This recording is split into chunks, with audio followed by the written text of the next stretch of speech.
দৃঢ় সংকল্প, একাগ্রতা, আন্তরিকতা এবং পেশাদারিত্ব দিয়ে গ্রাহকদের সেবাদানের উদ্দেশ্যে বিশ্বায়নের এই যুগে নিজেদেরকে ব্যাংকিং সংক্রান্ত সব ধরনের জ্ঞান আহরণের মাধ্যমে সমৃদ্ধ করে তুলতে পূবালী ব্যাংক পিএলসির নতুন নিয়োগপ্রাপ্ত ডেপুটি জুনিয়র প্রবেশনারি অফিসারদের জন্য মানব সম্পদ বিভাগ কর্তৃক ওরিয়েন্টেশন প্রোগ্রাম অনুষ্ঠিত হয় প্রধান কার্যালয়ের অডিটোরিয়ামে। বিস্তারিত রিপোর্টে। পূবালী ব্যাংক পিএলসির নতুন নিয়োগপ্রাপ্ত 195 জন ডেপুটি জুনিয়র অফিসারদের জন্য মানব সম্পদ বিভাগ কর্তৃক 5 দিনব্যাপী ওরিয়েন্টেশন প্রোগ্রাম অনুষ্ঠিত হয় প্রধান কার্যালয়ের অডিটোরিয়ামে। সমাপনী অনুষ্ঠানে প্রধান অতিথি হিসেবে উপস্থিত ছিলেন পূবালী ব্যাংক পিএলসির ব্যবস্থাপনা পরিচালক ও প্রধান নির্বাহী কর্মকর্তা মোহাম্মদ আলী। বিশেষ অতিথি হিসেবে উপস্থিত ছিলেন ব্যাংকের উপব্যবস্থাপনা পরিচালক বৃন্দ মোহাম্মদ শাহাদাত হোসেন, আহমদ ইনায়েত মঞ্জুর, মোহাম্মদ শাহনিওয়াজ খান ও মোহাম্মদ আনিসুজ্জামান। মানব সম্পদ বিভাগের প্রধান ও মহাব্যবস্থাপক ইসমতারা হক অনুষ্ঠানে স্বাগত বক্তব্য প্রদান করেন।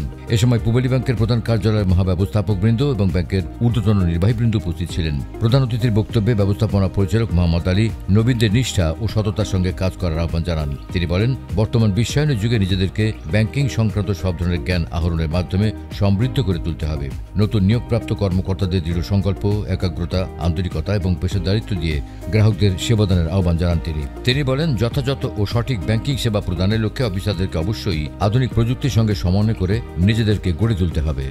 তা আপনাদের এই নৈতিক দায়িত্ব হচ্ছে যে আপনারা এমন একটা প্রতিষ্ঠানে এসেছেন যেখানে আপনাকে কেউ অনৈতিক কাজ করতে বলবে না, ফলে ইন্টিগ্রিটি এবং ইথিক্যাল ব্যাংকিংয়ে আপনারা সবাই ধারক এবং বাহক হবেন।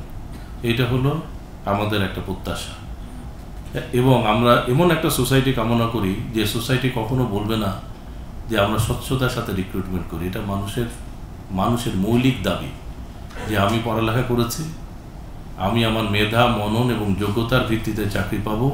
এটা প্রতিটা নাগরিকের তার মৌলিক অধিকার। আমরা সব জায়গায় মৌলিক অধিকারের বঞ্চিত হওয়ার কারণেই আমরা বলছি যে না, আমরা এই অধিকারটাকে দিচ্ছি।